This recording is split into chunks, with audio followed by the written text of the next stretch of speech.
한 주간도 잘 지내셨습니까? 네. 저는 요새 지금 이제 돌아오는 주일에 이제 어린이들 초등 성체를 앞두고 그동안 부모님들이 잘 공부를 했는가를 확인하는 작업을 하고 있어요. 그래서 면담을 하고 있는데 아마 여러분도 이제 중간에 저 한번 이제 원래는 이제 이번 주부터 이제 하겠다라고 그 표에는 적어놨는데 제가 지금 일단 천왕성체부터 하고 뭔가 시작을 해야 될 것 같아요. 그래서 다음 주에 이제 뭐 어떤 일정으로 좀 면담을 할지 저하고 저녁 시간들에다가 제가 하나를 마련을 해둘 거예요. 그래서 이제 그런 부분들 좀 면담을 진행을 할 거고요. 우리 끝나갈 때 면담을 이렇게 하게 될 겁니다. 그리고 뭐 이제 여러분들이 그 지금 가족관계 증명서니 혼인관계 증명서니 지금 서류 준비해달라고 하시는 것들 있잖아요. 그게 이 저하고 만나기 전까지 완비가 돼 있어야 돼요. 네, 그래서 그것들 좀 잘 챙겨다가 이 증명서들은 집에서 공인인증서 갖고 계시면은 집에서도 프린트할 수 있고 아니면은 뭐 있다면은 여기 주기센터 가면은 프린트할 뽑을 수 있는 것들이니까 좀 챙겨다가 주시기를 부탁드립니다. 자, 그러면 오늘은 이제 제7과 창조주 하느님에 대한 내용을 나누겠습니다. 지난번에 말씀드린 이제 여러분들께서는 예비신자 전 그 이전 과정을 마치고 이제 예비신자로 우리 교회에 아자비려지게 되고 이제 그리고 하느님에 대해서 이제 알아나가기 시작하는 단계에 있습니다. 그래서 주님께서 가르쳐 주신 우리 그리스도인들의 기도로 시작기도 함께 마치겠습니다. 어제 못 외우셨을 테니까 교리책 그쪽에 주요 기도문 나와 있는 것이나 아니면 받으신 주요 기도문 리플렛에서 주님의 기도를 찾아주시면 되겠습니다. 요새를 보실 분들은 251페이지에 나와 있습니다. 시작기도 함께 마칠게요. 성부와 성자와 성령의 이름으로 아멘. 하늘에 계신 우리 아버지, 아버지의 이름이 거룩히 여기시며 아버지의 나라가 오시며 아버지의 뜻이 하늘에서와 같이 땅에서도 이루어지소서. 오늘 저희에게 일어날 양식을 주시고 저희에게 잘못한 일을 저희가 용서하오니 저희를 용서하시고 저희를 유혹에 빠지지 않게 하시고 악에서 구하소서. 아멘. 성부와 성자와 성령의 이름으로 아멘. 예, 그래요. 오늘부터 이제 예비자로서의 예비신자로서의 기간을 시작을 하게 됩니다. 그래서 우리는 이제 오늘부터 이제 뒤에 있는 기도문들 가운데 보면은 사도신경이라고 하는 우리 믿음이 무엇인가에 대해서 고백하는 기도문이 있어요. 주일미사 때 보시면은 그 복음 봉독하고 신부님 강론을 한 다음에 교우들이 다 같이 바치는 기도가 있죠. 전능하신 천주 성부 천지의 창조주를 저는 믿나이다 부터 시작하는 그 사도신경의 내용을 바탕으로 하나씩 공부를 해나갈 겁니다. 그래서 제일 첫 번째 나오는 전능하신 천주 성부 천지의 창조주 하늘과 땅을 만드신 분으로서의 하느님에 대해서 오늘 이 시간에 공부를 하려고 합니다. 자, 우리 보면은 이제 흔히 우리 동력에서 해가 떠오른다라고 표현을 하죠. 일출 이렇게 하는데 제가 정동진 갔다가 찍은 일출 사진입니다. 네. 하늘 동쪽에서 해가 떠오른다라고 우리는 느끼지만은 그렇게 표현들도 하고 사실 우리 지구과학을 배워서 알고 계시지만은 태양은 가만히 있는 거고 우리 지구가 도는 거죠. 근데 우리가 상대적으로 느끼기에 동쪽에서 해가 떠오른다라고 합니다. 그렇게 말한다고 해가지고 그거를 아니 너 틀렸어. 해가 무슨 떠오르 지구가 돌아가는 거지라고 하는 사람은 없죠. 우리는 그거 엉터라고 하지 않습니다. 그것이 어떤 시적인 표현이고 그것이 어떤 기준이 우리가 된다라고 한다면 맞는 소리다라는 것을 알고 있기 때문에 그래요. 예. 예, 그렇다면은 우리 그 창세기에 보면은 그 천지 창조를 갖다가 예, 저 그림을 내가 이걸 넘기고 시작 얘기를 했어야 되는데 우리가 비행 그 이렇게 우주가 이렇게 생긴 거는 이제 알고 있죠. 예, 그리고 과학력이 많이 이제 발달해가지고 인공위성도 쏘고 올라가가지고 다 보고 이제 그 천체들이 움직이는 거 갖고 얘기가 안 된다라는 걸 천동설 갖고 얘기가 안 된다라는 거를 이제 알고 지동설이 맞다라는 거를 우리는 알고 있습니다. 과학적으로 그렇지만은 성경에 나오는 이런 이야기들 창세기 세상을 창조하신 그 이야기들에 대해서 그것이 보면은 되게 뭐 하느님께서 세상을 창조하시는 그 과정을 갖다가 진짜 옆에서 막 지켜보고 있는 것처럼 막 이렇게 썼죠. 예. 예, 그것이 터무니없는 것이다 라고 얘기할 수 있는가에 대한 질문을 우리 책에 이렇게 던지고 있습니다. 말할 수는 없다는 거. 왜냐하면 성경이라고 하는 것은 어떤 역사적인 사실 아니면 과학적 사실을 갖다가 가르쳐주는 책이 아니에요. 믿음의 책이거든요.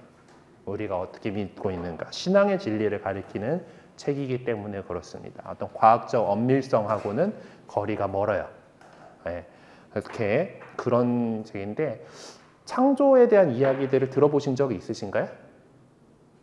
우리 뭐 이제 그 성경에는 보면은 뭐 하느님께서 7일 만에 세상을 창조하셨다라고 얘기를 하는데 창세기 처음 여기 나와 있는 그런 이야기인데 뭐 그런 거 들어보신 적 있어요?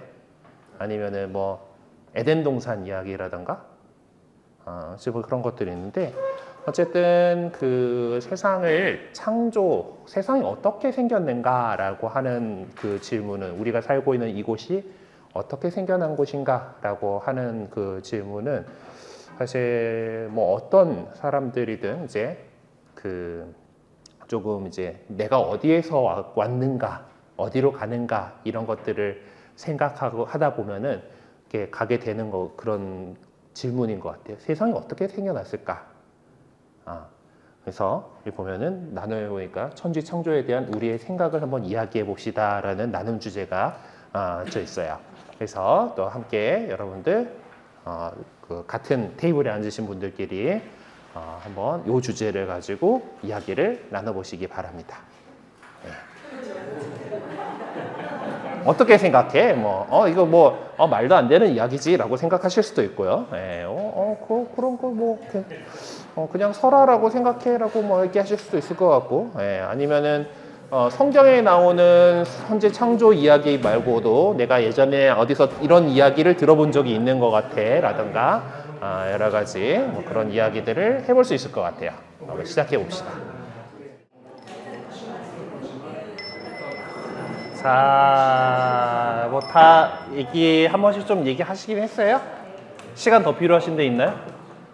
뭔가 되게 열띤 토론이 되고 있는 데도 있고 아닌 데도 있는 것 같긴 한데 사실 여러 가지 생각들이 있을 것 같아요. 그리고 뒤에서 얘기를 하겠지만은 우리가 창조 이렇게 하면은 비과학이다 이렇게 해가지고 그러니까 창조하고 이제 진화하고를 갖다가 대척점에 놓고 생각하는 그런 경향들이 또 그런 것들이 또 문제가 되는 부분들일 거예요. 일단 우리 천주교회는 하느님께서 이 세상을 만드셨다라고 믿습니다. 그래서 그 세상을 만드시고 아마 지금 우리 과학자들이 밝혀내고 있는 생물의 어떤 진화라든가 이런 것들도 하느님께서 그렇게 만드셨다라고 우리는 그렇게 믿고 있어요. 어쨌든 세상을 만드시고 주관하시는 분으로서 우리의 하느님을 생각을 합니다. 그런 의미에서 우리 교재의 64쪽에 있는 하느님의 창조 이야기를 좀 들어보도록 하겠습니다. 한처음에 하느님께서 하늘과 땅을 창조하셨다. 땅은 아직 꼴을 갖추지 못하고 비어 있었는데 어둠이 심연을 덮고 하느님의 영이 그 물 위를 감돌고 있었다. 하느님께서 말씀하셨다. 우리와 비슷하게 우리 모습으로 사람을 만들자. 하느님의 모습으로 사람을 창조하시되 남자와 여자로 그들을 창조하셨다. 그들에게 복을 내리며 말씀하셨다. 자식을 많이 낳고 번성하여 땅을 가득 채우고 지배하여라. 하느님께서 보시니 손수 만드신 모든 것이 참 좋았다. 하느님께서 이렛날에 복을 내리시고 그날을 거룩하게 하셨다. 하느님께서 창조하여 만드시던 일을 모두 마치시고 그날에 쉬셨기 때문이다. 창세기에 처음에 나오는 1장 1절부터 2장 3절에 나오는 말씀들 가운데에서 좀 중요한 부분들만 이렇게 좀 따로 이렇게 좀 추려가지고 이렇게 실어져 있네요. 그래서 여기서 우리는 그 하느님을 어떤 분으로 그 옛날 처음 이 성경을 쓴 사람들이 만났는가, 그들을 그렇게 그 하느님을 어떤 식으로 알게 됐는가. 우리는 그 하느님께서 유일하시고 전능하시고 사랑이 넘치는 분이시다라고 이렇게 그런 하느님이다라고 믿고 고백을 합니다. 예, 우리 이 우주 만물과 정말 조화로운 그 이 우주와 이 자연을 만드시고 세상의 많은 것들, 보이는 것과 보이지 않는 것 모든, 그리고 특히 우리 인간을 당신의 모상대로 창조하신 하느님을 유일하신 하느님, 그리고 전능하신 모든 것이 가능하신 하느님이고 사랑과 자비가 넘치는 아버지이심을 우리는 믿고 고백을 하고 있죠. 하느님은 오직 한 분이십니다. 하느님께서는 먼저 이스라엘이라고 하는 사람들을, 이스라엘 백성을 선택하셔가지고 그들에게 당신을 가르쳐 주셨고, 그렇게 가르쳐 주시면서 그 백성들에게 당신만이 유일한 하느님이다라고 가르쳐 주셨어요. 예. 이스라엘아 들어라 하고는 신명기에 나오는 이 말씀, 이스라엘아 들어라, 주 우리 하느님은 한 분이신 주님이시다. 너희는 마음을 다하고 목숨을 다하고 힘을 다하여 주 너희 하느님을 사랑해야 한다라는 거고, 우리 그 이스라엘 사람들에게 가르치셨고 그것이 우리에게까지 계속해서 이어져 내려오고 있습니다. 이스라엘 사람들은 그 이스라엘아 들어라 하고 하는 이 구절을 되게 좋아해요. 그리고 지금도 이스라엘에 가보면 곳곳에다가 이런 것들을 해서 샤마 이스라엘이라고 하는 건데, 그래서 이거 다 안 적혀도 샤마 이스라엘이라고 하는 그 히브리어 글자를 갖다가 해놓고 문지방에다가 이 구절이 하느님 사랑에 대한 이 성구가 들어있는 그 갑을 상자를 이렇게 묻혀놓고 문 지나다니면서 다처형 샤마 이스라엘고 이 기도 가지고 이렇게 집안을 드나들 때마다 이렇게 하고 있습니다. 심지어 호텔 방마다 다 있어. 이스라엘 성지순례 가보면은 이렇게 보실 수 있는데, 이 유일하시고 전능하시고 사랑이 넘치는 하느님에 대한 이 신앙 고백, 예. 이스라엘아 들어라, 샤마 이스라엘, 우리 하느님은 한 분이신 주님이시다 라는 그 고백을 이렇게 하고 있죠. 그리고 하느님께서는 전능하신 하느님이시다. 그냥 안 되는 거 많고 그런 분이 아니라 모든 것이 가능하신 분이다 라고 우리는 믿고 있습니다. 하늘과 땅을 만드신 분은 바로 그 하느님이시고 그분께서 하늘과 땅에서 전능을 떨치시는 분이시다라고는 믿고 있어요. 그분께는 불가능한 것이 없고 그분께서 만드신 것은 모두 그분의 처분에 맡겨져 있다는 거예요. 우리 역시 그분의 피조물이기 때문에 우리의 삶도 그분께서 이끌어 나가시고 있다라고 우리는 믿고 있죠. 그래서 하느님께서는 온 우주, 모든 역사의 주인이십니다. 그래서 하느님께서는 당신의 전능을 무한한 사랑과 자비로 보여주시는 아버지로서 우리에게 당신을 가르쳐 주셨죠. 저 에어컨이 자꾸 소리가 나는 건가?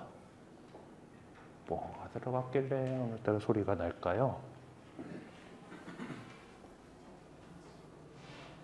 그렇다고 끄기에는 더울 것 같고 조금 신경 쓰이지만은 그냥 넘어가도록 합시다. 그래서 이제 그 하느님을 그렇게 알아뵙고 우리는 그 하느님께서 만드신 세상을 어떻게 하느님께서 만드셨는가, 우리 시작이 어떻게 되는가, 그러니까 세상과 인류의 기원에 관해서 우리는 그 구약 성경의 창세기에 그 이야기가 적혀 있습니다. 창세기라고 하는 그 이름대로 세상을 창조하신 이야기잖아요, 그렇죠?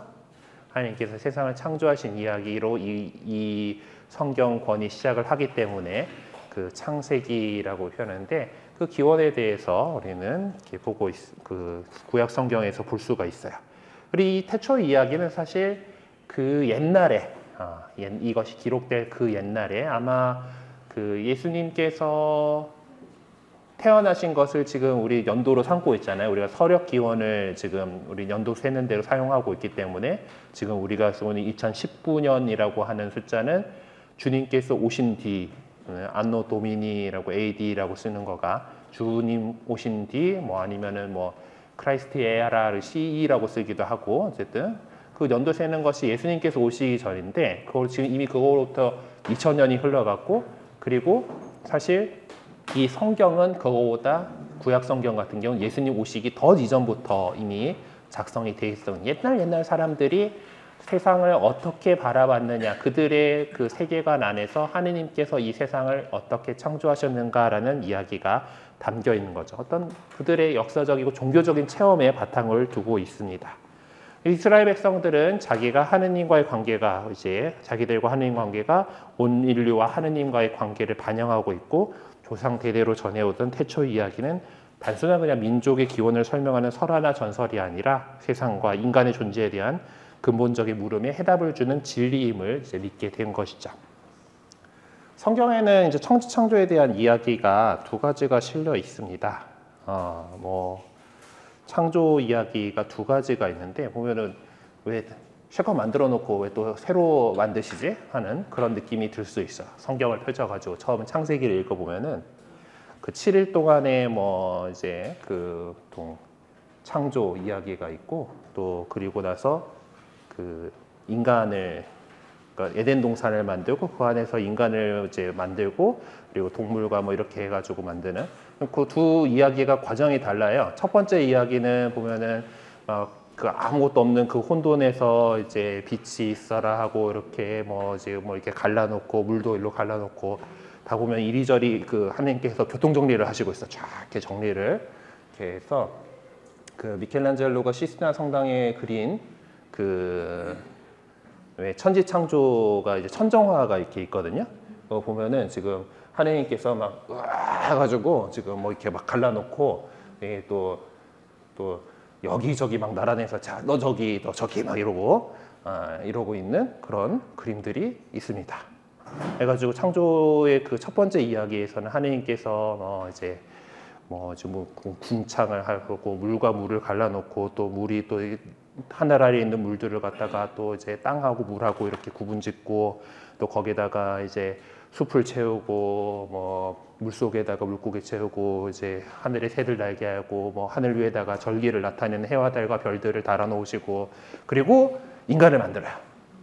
맨 마지막에 인간을 여섯째 날에 창조를 하시는 이야기가 첫 번째 이야기로 있고 두 번째 이야기를 보면 동산을 이렇게 다 만들어 놓으셔요. 그리고 거기서 인간을 만드세요. 흙에서 인간을 만들고 혼자 있는 게 되게 안타까운 거예요. 그래갖고 좀 뭐 도와줄 뭔가를 해야겠다 해서 여러 동물들을 만들어가지고 줘요. 그러면 인간이 어떻게 이름을 짓는가 이렇게 막 살펴보고 그러다가 이제 동물들 갖고는 인간 저 사람이 이제 그 외로운 것 같아. 그래서 그 잠이 들게 한 다음에 갈빗대를 뽑아다가 여자를 만들었다. 뭐 이런 그래서 뭐 잃어버린 갈빗대 어쩌고 얘기하는 거가 그 얘기예요. 나중에 태어난 우리는 갈빗대 다 잘 있어요. 나 처음에 그 얘기 듣고서 남자의 갈빗대가 뭐 하나 없나 하고 막 만져보고 막 그랬던 어렸을 때 그랬었는데 어쨌든 그래서 이제 이렇게 그 하느님께서 이렇게 세상을 창조하시는 이야기가 있고 이제 인간을 창조하시고 이제 그 하는 그 에덴 동산에 두게 하시는 그런 이야기가 두 번째 이야기로 이렇게 나타납니다. 그러니까 그 아까 말씀드렸잖아요. 이 성경을 갖다가 그냥 앞에서부터 끝까지 주르륵 읽는 한 개의 완결된 책이다라고 이렇게 보시게 되면은 뭐 두 번 세상 만들고 있어가 되는데 왜 그런가 하면은 여러 가지 세상에 관한 그 이야기들이 조금 이리저리 편집된 것들이 있어요. 나중에 여러분들께서 좀 더 성경 공부를 이제 세례 받으시고 나서 성경 공부를 이렇게 하시게 되면은 이런 내용들도 이제 공부를 하실 수가 있습니다. 어쨌든 뭐 지금 상황에서는 어쨌든 그래서 이것이 뭐 세상을 어떻게 만들었다, 뭐 인간은 어떻게 만들어졌다 이거 갖다가 어떤 과학적으로 규명하려는 그런 것이 아니라 인간에 대한 하느님의 사랑이 인간의 삶 속에서 하느님 사랑이 어떻게 드러나는가 그 신앙과 진리를 가르치려는 기록이 바로 창세기의 기록이죠. 그래서 이 두 가지 이야기가 함께 수록되어서 이와 같은 신앙의 진리가 더욱 뚜렷하게 드러납니다. 이제 그런 낙원에서 쫓겨나는 이야기도 있고, 이렇게 옛날 뭐 사람들이 그린 것들이 있고, 요새 현대에는 기술이 좋아져가지고 지난번에도 몇 번 제가 인용했던 더 바이블이라고 하는 히스토리 채널에서 방영했던 드라마의 첫 번째 장면이 또 어마무시하게 멋있게 그 천지창조를 그려놨어요.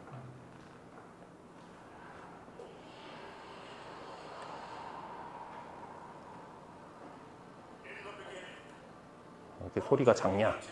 아, 여기서 소리가 나네.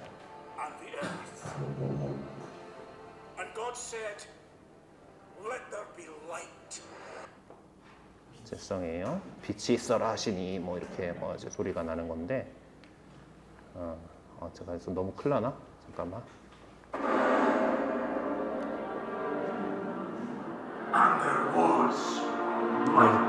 그랬더니 빛이 있었다.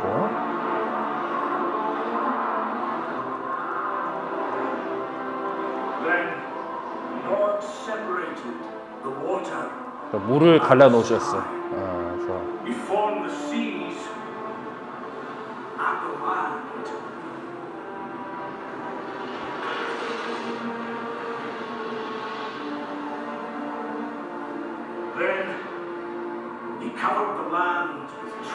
그다음에 이제 나무를 채우시고 뭐 여러 가지 풀들,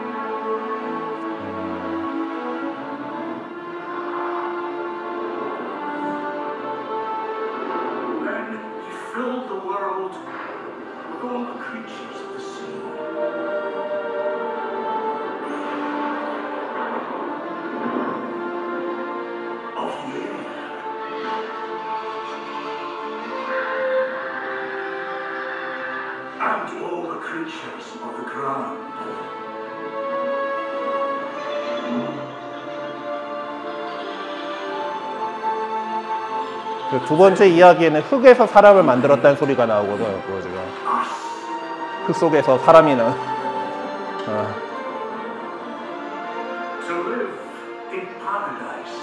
낙원에서 살게 하셨는데 사람이 이렇게 그 금지된 그 과일을 따먹어 가지고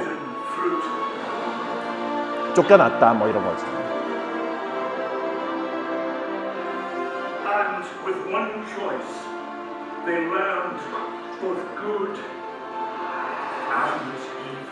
선과 악을 알게 됐다 뭐 이제 그런. 그리고 카인이 아벨을 죽인 얘기 뭐 그래서 악이 막 이제 세상에 넘쳐나는 것을 보시더니 이제 하느님께서 홍수로 쓸어버렸다 뭐 이런 이야기가 이제 진행이 돼요. 그래서 뭐 이렇게 되게 멋있게 멋있게 그 영상화도 이렇게 기술이 좋아지다 보니까 뭐 이런 것들도 나오더라고요. 하여튼 뭐 성경 이야기를 가지고서 이렇게 그 세상의 이야기들을 이렇게 했습니다. 성경 안에 이 창세기 안에는 두 가지 이야기가 이렇게 공존을 하는데 그것이 어떤 그 하느님께서 우리에게 우리 세상을 어떻게 창조하시고 우리를 어떻게 창조하셨고 사랑해 주셨는가에 대한 이야기라는 거예요. 그래서 첫 번째 이야기에서 우리가 봐야 될 것은 우주 만물과 인간을 창조하신 하느님에 대해서 이야기를 하려는 겁니다. 창세기의 첫 번째 창조 이야기의 핵심은 하느님께서 우주 만물과 인간을 지어내신 유일하신 창조주다라는 것을 이야기하고 싶은 거예요. 그 믿음을 보여주는 겁니다. 하느님께서는 창조하실 때 뭔가 재료가 있어서 만든 것이 아니라 크레아시오 엑스 니힐로라고 하는 무에서 창조하셨다라고 우리 믿어요. 세상에 아무것도 없는 상태에서 창조가 일어나고 그리고 그 세상을 만드셨는데 이제 그 만물 안에 그 무와 혼돈의 상태에서 그 세상의 질서를 지우고 그리고 그 질서를 바탕으로 온갖 천체와 동식물들을 제자리에 채우심으로 조화를 이루셨다. 그것이 첫 번째 이야기예요. 첫 번째 이야기 설명할 때 제가 하느님께서 막 교통정리한다 그랬잖아요. 많이 갈라놓고.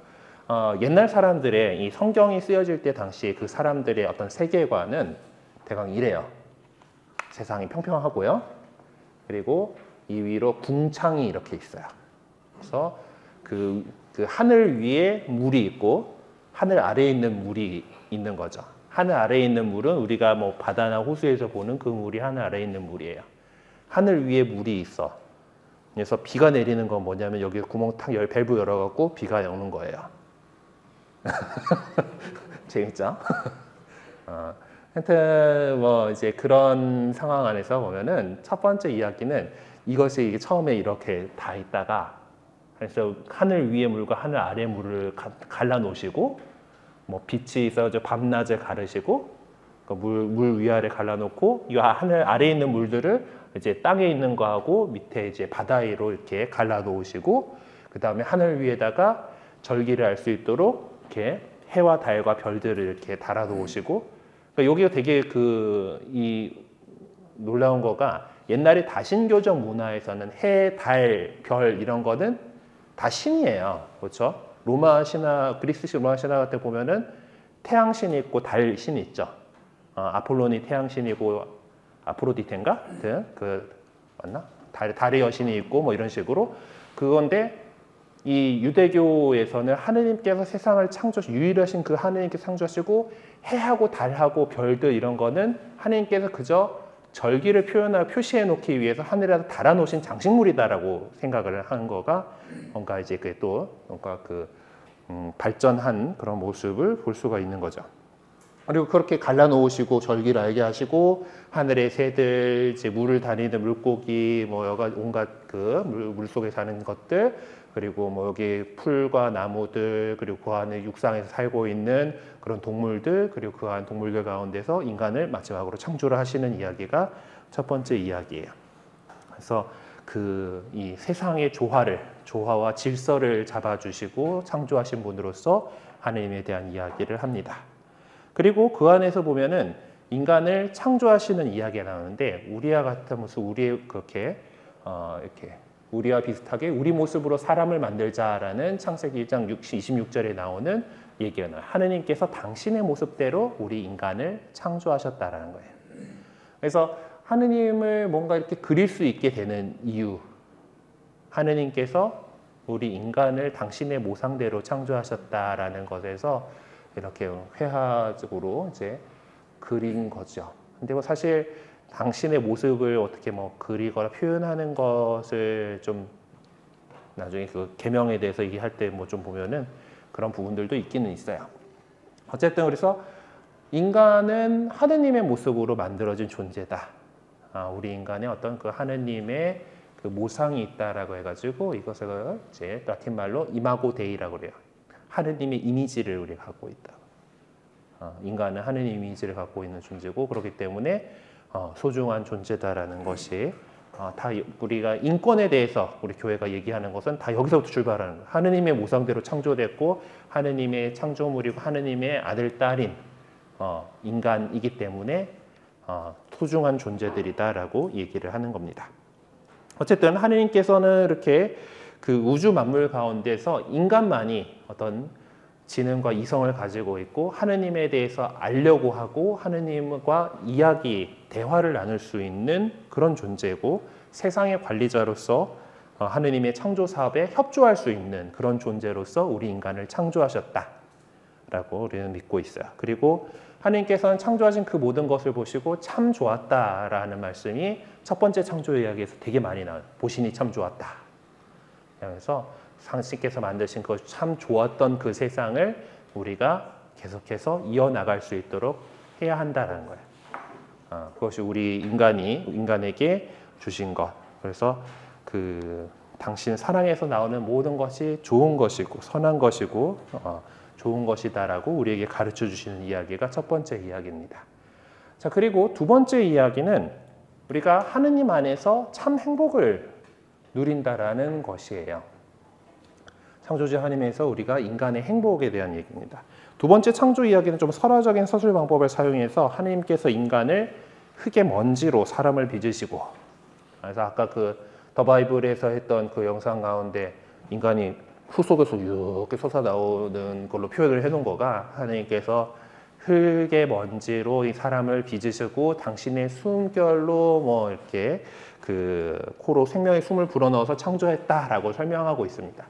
재료가 우리가 뭐 흙에서 왔다라는 뭐 그런 얘기라기보다는 하느님께서 직접 숨을 불어넣으셔 가지고 우리에게 생명을 주셨다라는 것으로. 예.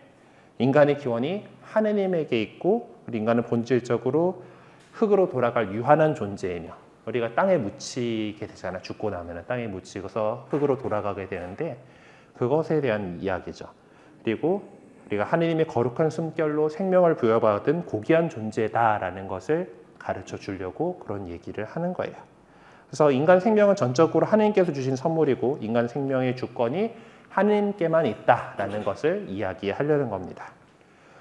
이 두 번째 이야기의 배경이 되는 것은 에덴 동산이라고 해요. 많은 사람들이 에덴 동산에 대해서 막 그림을 그렸죠. 이거 좀 골라온 것은 1500년대 그림인데 어쨌든 그래서 그 당시에는 거기 표현된 대로면은 하느님하고 인간하고 막 마주보고 거리낌 없이 이렇게 친구처럼 이렇게 지냈던 그런 그 모습이 이 표현이 됩니다.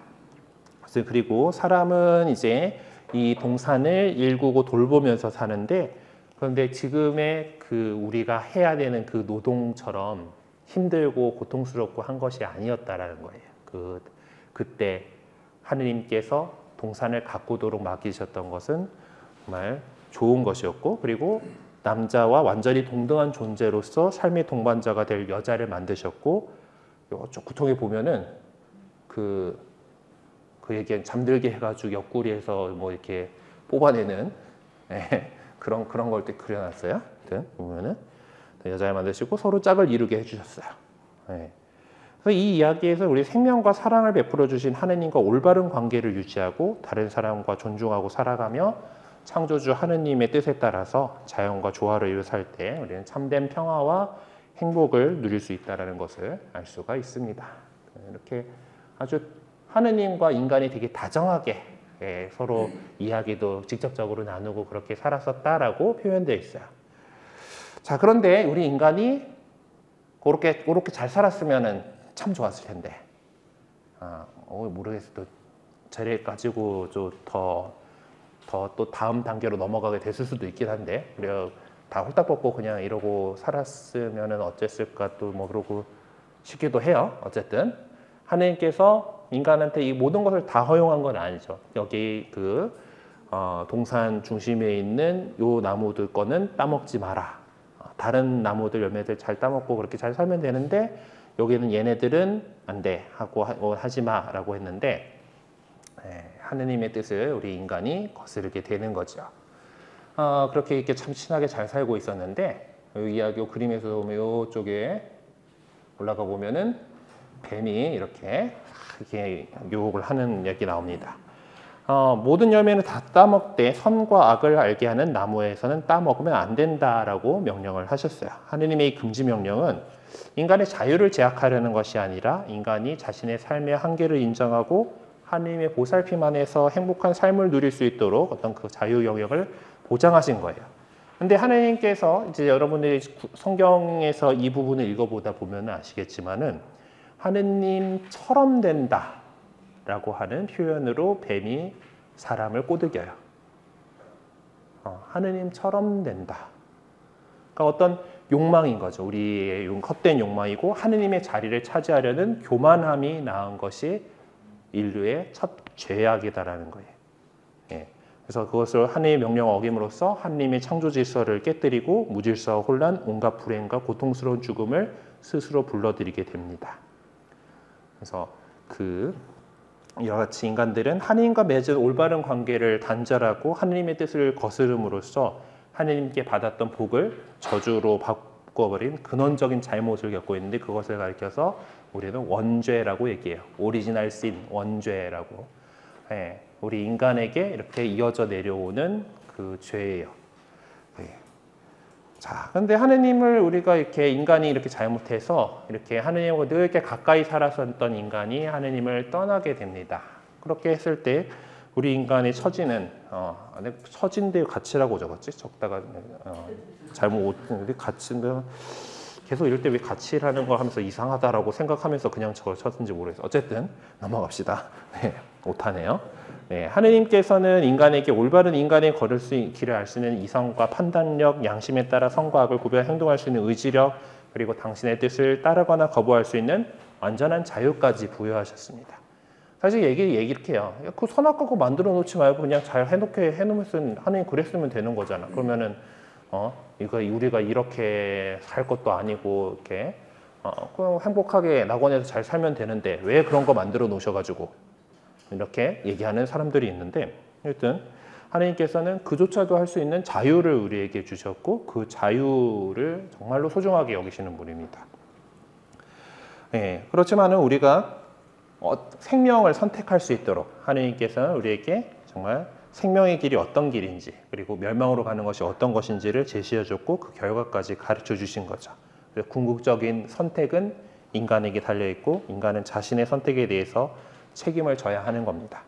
어쨌든 인간이 그렇게 선택한 거죠. 뱀이 꼬드기고 뭐 여자가 또 꼬드겼다라고 하지만은 보면 뱀이 여자 꼬드기고 여자가 남편을 꼬드겨가지고 이렇게 다 먹게 되는 거긴 한데 그 뭐 순서는 상관없어요. 어쨌든 그리고 나서 이제 이거 걸리고 나서 하느님한테 한다는 소리가 제 탓이오 제 큰 탓이오 소리다. 그러니까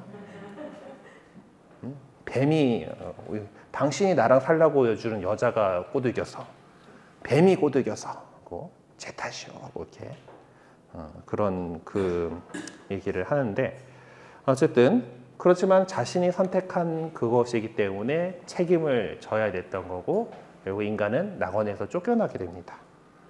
네. 그래서 이렇게 잘 살고 있었는데 이렇게 지금 이거는 그 선과 악을 알게 됐잖아요. 그러니까 홀딱 벗고 있는 게 이제 부끄러워진 거예요. 이게 나쁘고 다른 거 알았으니까. 그래가지고 숲풀에 숨어 있는데 이제 하나님께서 막 아담아 너 어디 있느냐 이렇게 제가 당신이 오시는 것을 보고 두려워가지고 숨었습니다. 네가 빨가벗고 있는 거 어떻게 알게 됐느냐? 따먹지 말란 나무 열매를 따먹었구나 하고 딱 걸리죠, 그냥. 예. 그리고 나서 좀 반응이 느리냐? 하여튼 낙원에서 쫓겨나게 돼요. 예. 그래서 하느님의 뜻을 거역하고 범죄한 인간은 정의로우신 하느님의 심판을 자초해서 생명과 사랑이신 하느님과 결별하게 되었습니다. 근데 그렇게 서로 이야기 나누고 얼굴을 마주 뵙고 있었는데 그러지 못하게 되는 거죠. 예. 그래서 인간은 하느님과 함께 살던 시절의 기쁨과 평화 대신에 이제 힘들고 고달픈 삶을 살아가게 된 겁니다. 라고 우리가 이 창세기의 이야기는 이렇게 설명하는 거예요. 우리가 웃자다가 이렇게 힘들게 노동을 해야 되는 거고, 여자들이 아이를 낳을 때는 왜 이렇게 아파야 되는 거고, 이런 거를 이런 데서 설명을 해요. 동물들은 보면 숭숭숭고 잘 낳는 것 같은데 우리 인간은 보면 되게 그 고동스럽게 낳아야 되잖아요. 머리가 너무 커서 그래. 어쨌든 그렇게 된 상황들에 대해서 이 이야기들은 또 설명을 하고, 그것이 하느님을 우리가 거역했고 하느님에게서 우리가 떠났기 때문에 살게 되는 비참한 현실이다라는 거예요. 근데 하느님께서 낙원에서 인간을 쫓아내시면서 그냥 너 몰라 하고 쫓아내신 게 아니다라는 거예요. 창세기의 이야기를 보면은 이렇게 하느님께서 낙원에서 이 첫 인간들을 내보내시면서도 우리가 계속 죄의 종살이를 하게끔 두지는 않겠다라는 그런 하느님께서 구원 약속을 하세요.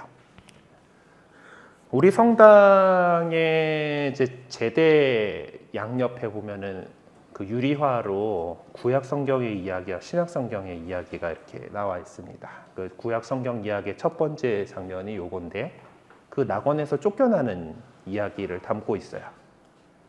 우리 성당 지금 그 주임이사 오셔가지고 잘 보세요. 그 독서대 쪽에 있는 그 그림들은 구약 성경의 내용들이고, 이쪽에 해설대 쪽에 있는 거는 이제 그 신약 성경의 내용들이에요.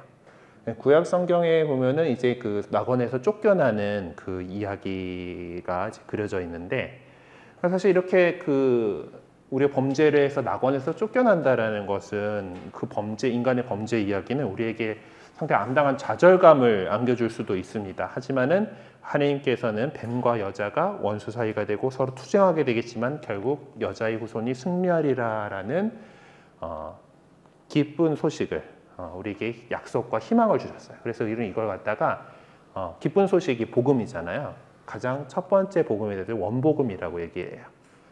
어떤 말씀인가 하면은 창세기 3장 15절에는 나는 너와 그 여자 사이에 내 후손과 그 여자의 후손 사이에 적개심을 일으키리니 여자의 후손은 너의 머리에 상처를 입히고 너는 그의 발꿈치에 상처를 입히리라 라고 뱀에게 제일 먼저 잘못한 게 뱀이잖아요. 뱀한테 너 이렇게 해가지고 보면 이 이야기 보면은 뱀이 처음부터 그 팔다리가 없던 게 아니었어요.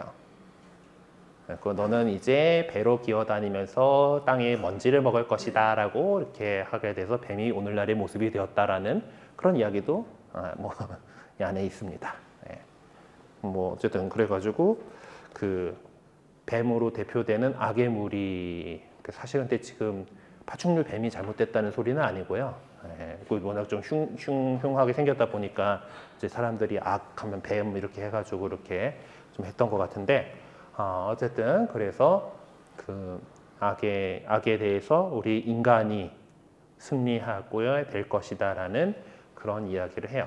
그래서 우리 성당 유리화를 보면은 저 낙원에서 쫓겨나는 것에 대치되는 지점에 있는 신약 성경의 내용이 요 그림인데, 요거는 성경에서 맨 뒤쪽에 있는 요한 묵시록에 나오는 이제 달을 받고 12별을 왕관으로 쓴 여인이 이제 아이를 잉태해가지고 이렇게 나오고 붉은 용이 막 이렇게 잡아먹으려고 하는 그런 장면이에요.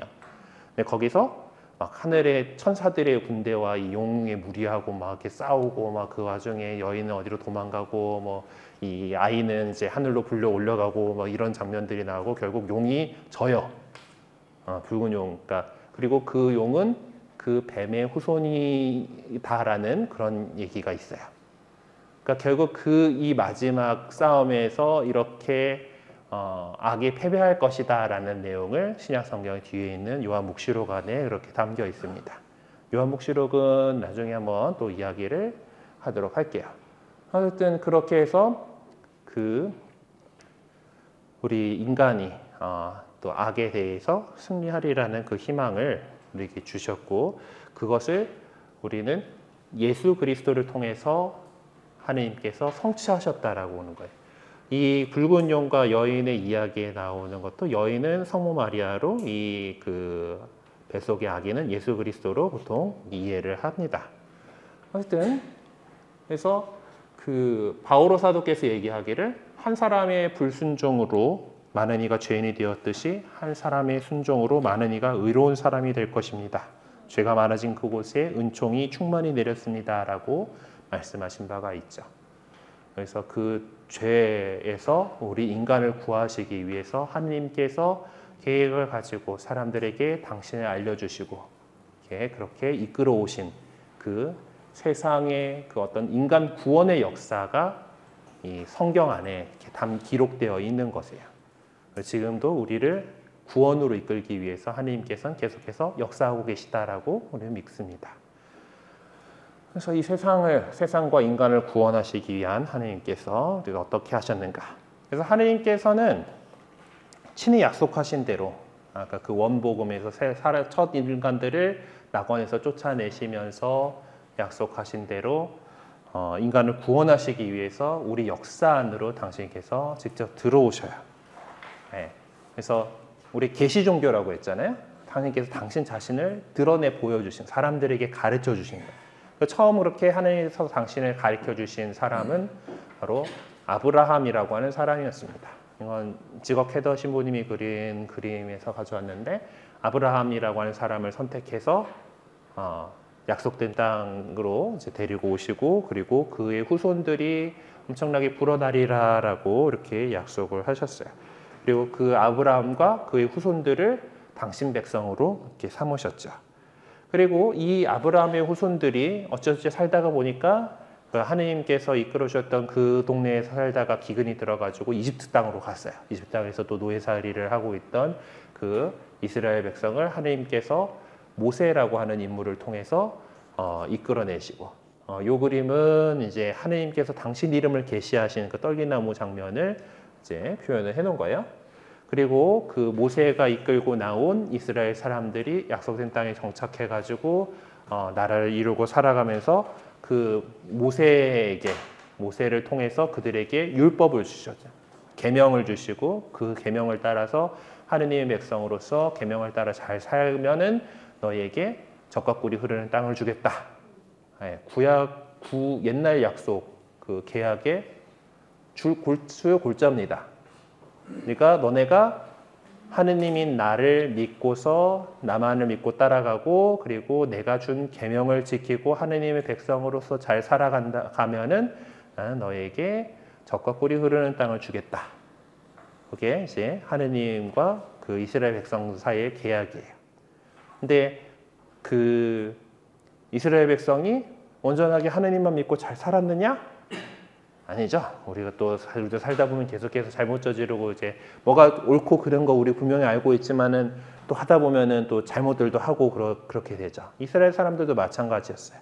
하느님의 뜻대로 늘 올바르게 계명을 지키며 살아가지 못하고 뭐 다른 나라의 사람들이 믿는 그런 신들 뭐 이렇게 거기에 관심 가지고 이제 그럴 때마다 하느님께서는 예언자들을 보내셔가지고 하느님의 말씀을 세상 그 백성들에게 알려주셨죠. 네. 그래서 당신 아드님을 통하여 이루실 구원을 받아들일 수 있도록 예언자들을 통하여 그들을 이스라엘 백성들을 준비시켰습니다. 그리고 마침내 때가 이르렀을 때 이제 당신 아드님 우리 예수 그리스도를 구세주로 이 세상에 보내셔서 인류 구원 계획을 성취하신 거죠.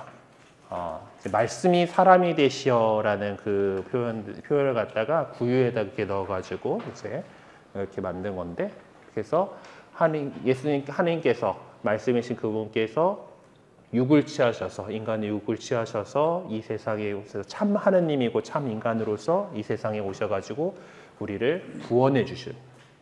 그리고 우리의 죄를 대신해서 지고 순환하시고 죽으시고 부활하심으로써 우리를 정말 구원해 주셨다라는 그 구원 역사 것이 이제 우리가 성경 안에서 이렇게 배우고 알고 있고 믿고 있는 하느님께서 우리 인간을 사랑하신 역사예요.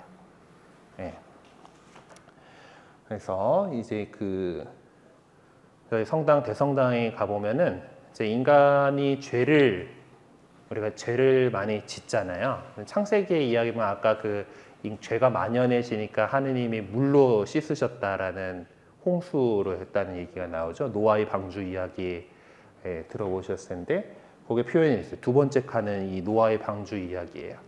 노아가 이제 그 방주에서 나와가지고 이제 다시는 물로 세상을 멸하지 않겠다는 하느님의 약속의 표지가 무지개라고 이렇게 창세기에 이렇게 나와 있는데 그 장면이 있어요. 그러니까 이때는 하느님께서 처음에 이 인간의 죄를 없애버리시기 위해서 아주 진노하셔가지고 물로 다스렸던 그 이야기였는데 이래서는 안 되겠다. 다 죽여가지고 이렇게 돼서는 안 되겠다라고 하느님께서 생각하시고 그리고 나서 세상의 죄를 없애시기 위해서 하느님이 사람이 돼서 직접 우리에게 오신 거예요. 세상 우리 인간이 잘못해가지고 죄가 세상에 들어왔던 그 죄를 없애시기 위해서 처음에는 이렇게 물로 쓸어버려야지. 창조주고 전능하신 분이다 보니까 세상을 마음대로 하실 수가 있으니까 그렇게 했는데 너무나 많은 생명들이 죽어나갔던 거잖아요. 이렇게 해서는 안 되겠다라고 하시고 노아하고 다시 계약을 맺으시면서 무지개를 징표로 삼아서 난 다시는 물로 세상을 덮어버리지 않겠다라고 하시고 준비를 이렇게 하신 다음에 세상을 죄에서 구원하시기 위해서 직접 사람이 되어 오셨다. 그것이 이제 우리의 어떤 그 믿음이고 하느님께서 우리 인간을 사랑하신 이야기가 바로 성경에 나오는 그런 이야기입니다.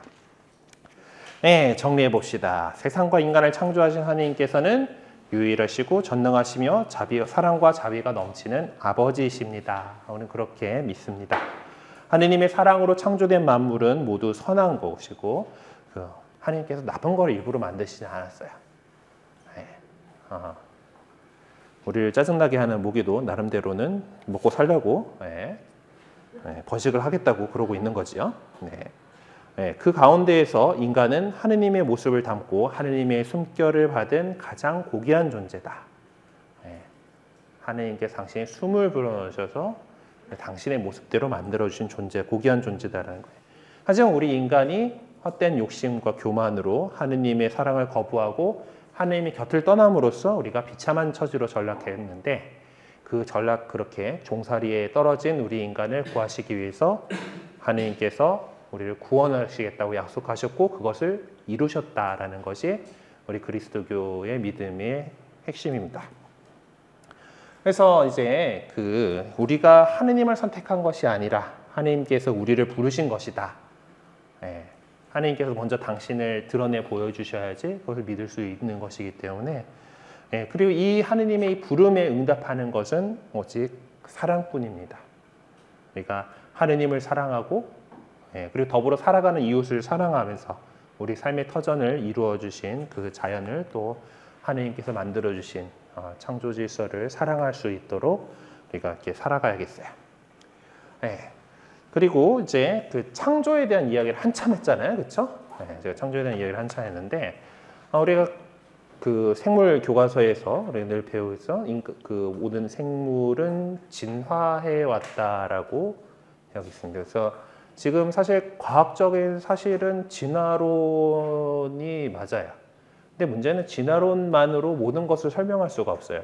종이 이렇게 분화돼 가고 생명체들이 이렇게 되어갔다라는 것을 이렇게 설명을 할 수는 있는데 그 처음이 뭐냐, 생명의 기원이 뭐냐라고 하는 데에는 사실 진화론이 답할 수가 없습니다. 우리가 지금 이제 그 염색체도 뭐 어쩌고 이런 그 DNA 구조도 이제 평면이 되고 이거를 염색체 가위인가 해가지고 이걸 잘라가지고 편집도 하고 할 수 있는 정도의 기술을 인간이 손에 넣었긴 했어요. 저는 이 생명이 그렇게 해가지고 이렇게 분화, 참 많은 사유로 이제 생명으로 이렇게 분화가 됐는데 진화 과정 속에서 그렇게 되는데 바로 이 시작, 생명의 시작, 그거는 진화론으로는 설명이 안 되는 거예요. 물론 우연히 이제 이렇게 단백질 덩어리가 있고 이제 천둥 번개가 이렇게 치는 그런 과정 속에서 이렇게 생명이 태어났다라고 얘기를 하지만은 그게 그냥 우연히 되었기에는 할 수가 없는 거죠.